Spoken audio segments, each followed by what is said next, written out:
everybody, it's Scott, KC1MUR, here on Alliance Amateur Radio Network on YouTube.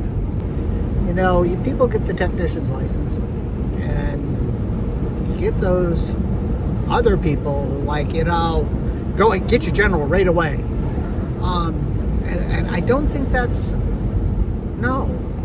I mean, they're saying go get your general right away so that you can do HF, so that you can do POTA, SOTA, contesting, all of that stuff. But no, keep your technician license for a little while. Learn how to use the radio, because here's the problem, right? The way we currently train people to pass their license teaches them about radio in general. I mean, it doesn't teach you anything else. You know, it'll mention, offset, but it doesn't tell you how to set it up. I mean, all right, so I was in EMS for a long time. And if you've been in EMS, right, you know this. BSI is my seed safe. We would get that pounded into our head in all of our training before we got licensed. Now, I can tell you something. I have yet to show up at a scene and have anybody say to me, BSI is my seed safe. That's not how you operate. A lot of what we're trained to do in EMS, a lot that we went through in training, I mean, the training was good, don't get me wrong. It's important. And repeating that mantra got it into your head so that when you got to a scene, the first thing you thought about is, do I have my gloves? Do I have a mask? Do I have everything I need? Am I going to get hurt before I even get to the scene? Am I going to get hurt at the scene? Are we going to create more patients than we already have? Right? So that whole mantra of BSI is my scene safe has a purpose. But when you would go to do your licensing test, they would have, if you did not say that as you walked into the practical exam, each one of the practical sections, you failed. And you know what? If I go up to roll up to a car accident, I don't say, jump out of the bus and go, BSI is my scene safe. Everybody's going to look at me like, what are you talking about, dude? But we don't teach people how to be on the air. We don't teach people how to talk to people.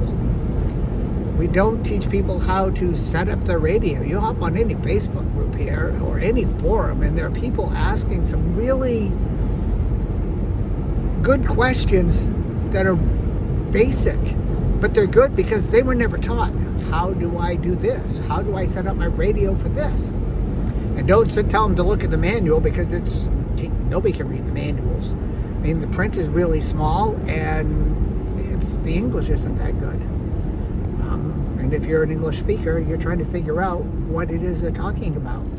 So we need to teach people how to use their radio and be on the air. And really the best place to do that is VHF, UHF. Why? Because you can turn on your radio, program in your repeater, and be on the air. Unlike HF, where you've got to fiddle around with a whole lot of shit before you get on the air. And then when you're on the air, you're fiddling around with stuff just so that you could, catch a contact or whatever. Don't throw them in the deep end right away. Baby steps. And VHF, UHF is awesome for that. Some people will move faster than others.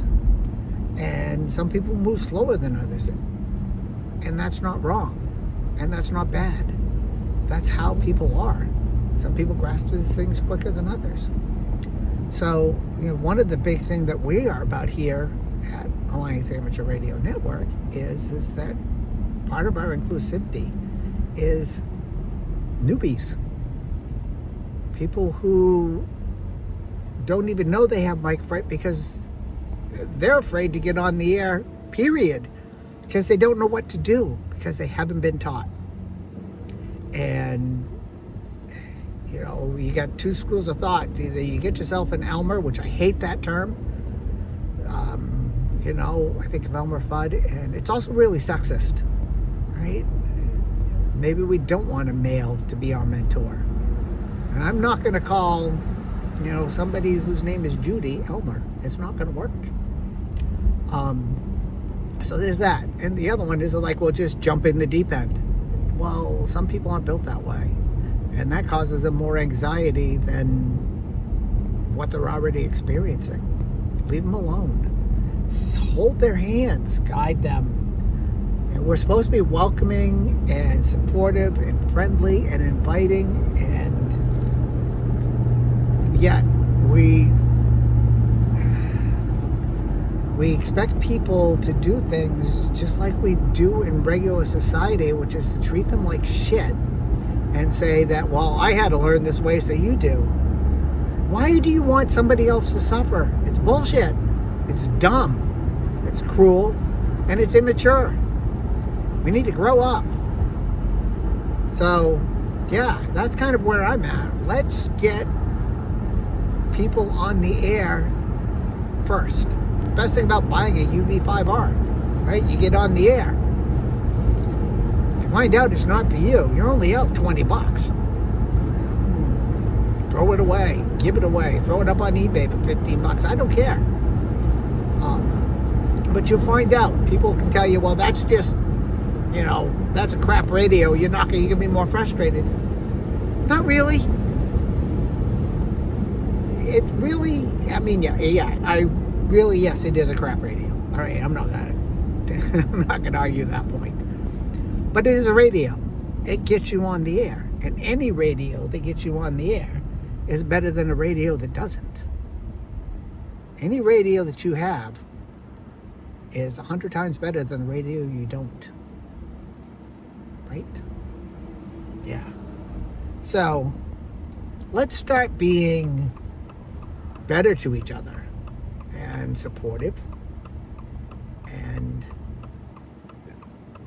stop thinking that everybody has to do things your way. It's not your hobby for them. It's their hobby for them. It's your hobby for you, and that's cool. You do you. I'll do me, and let them do them. I'll tell you what, I'm not going to let you tell me how to do me. That shit ain't flying. I'm too old for that. I've seen too much. So, right? Let's be good to each other. Support each other, lift each other up. That's all I got. Nothing big. I still don't like HF. Not my thing. But you know what? I'm a real radio operator. Even if I don't do HF.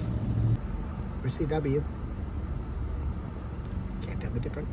KC1MUR. How clear on your final. No!